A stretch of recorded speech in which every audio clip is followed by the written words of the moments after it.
When I was 18 years old, I published a newspaper story in the United States that got a great deal of attention, called An 18-Year-Old Looks Back on Life. I didn't see the irony of this title at the time, that I didn't have much life to look back on.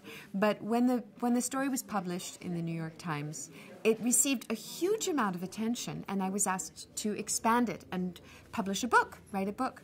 I was 18 years old at that point, and I was told that I must write this book very fast so that I would be younger than Françoise Sagan was when Bonjour Tristesse, which was the first book I ever read in French, was published.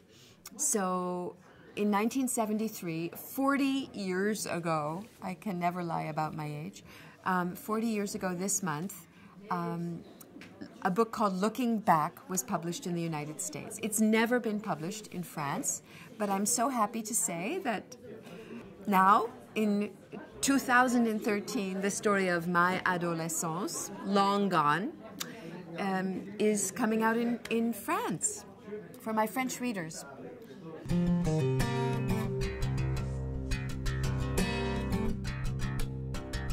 (1963). Fourth grade was the year of rationality, the calm before the storm. Boys still had cooties and dolls still tempted us. That year was the year I got my first Barbie. Perhaps they were produced earlier, but they didn't reach New Hampshire, where I lived, till late that fall.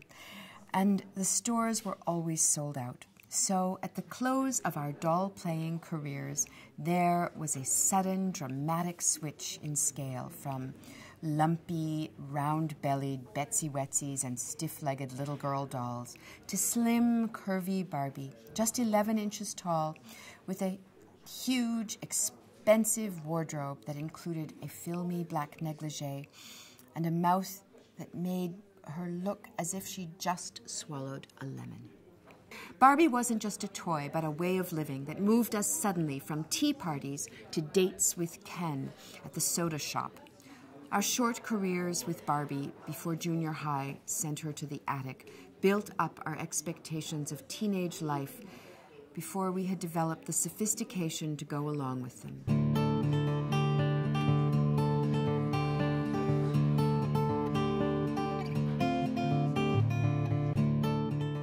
I can remember, just barely, a time when I didn't know who the Beatles were. People my age are about the last generation who can say that. For the ones who were 9 or 10 instead of 12 when the Beatles burst out onto our consciousness, it must seem as if they've always been a part of life.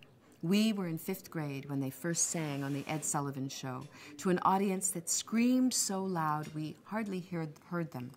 I had no desire to scream or cry or throw jelly beans. An 8th grader would have been old enough to revert to childhood.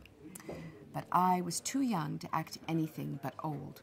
Still, I remember that wonderful, shivery moment when I first experienced I Want to Hold Your Hand, and it seemed as if a new color had been invented.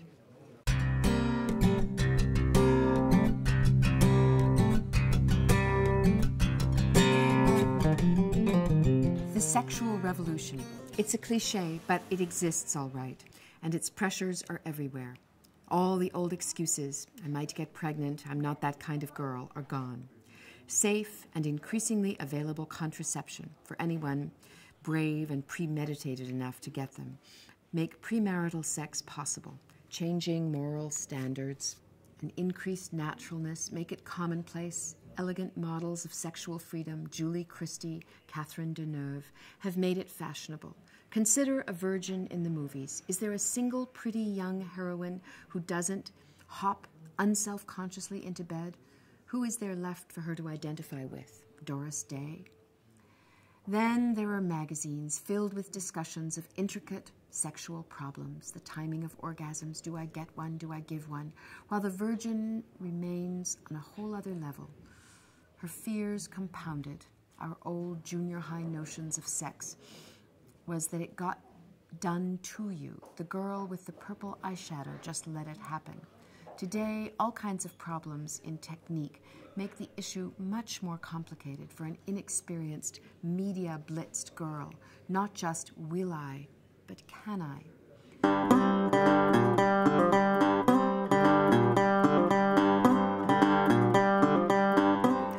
It's the story of, I will not say it's the story of my life. I had to wait many more years before I felt able to tell about the difficult parts of my life, the truly difficult parts. And those parts I told in my book, Et devant moi le monde, which was published a few years ago in France for the first time. But this is the book that I wrote when I was 18, experiencing many of those difficult things that I talked about in Et devant moi le monde. And if you read the book now, having read that other book, and knowing the circumstances under which it was written, namely, I had left college, I had left the world to live with the man who was, for 1 year of my life, my whole world, my spiritual guide, teacher, mentor, love of my life, J.D.Salinger.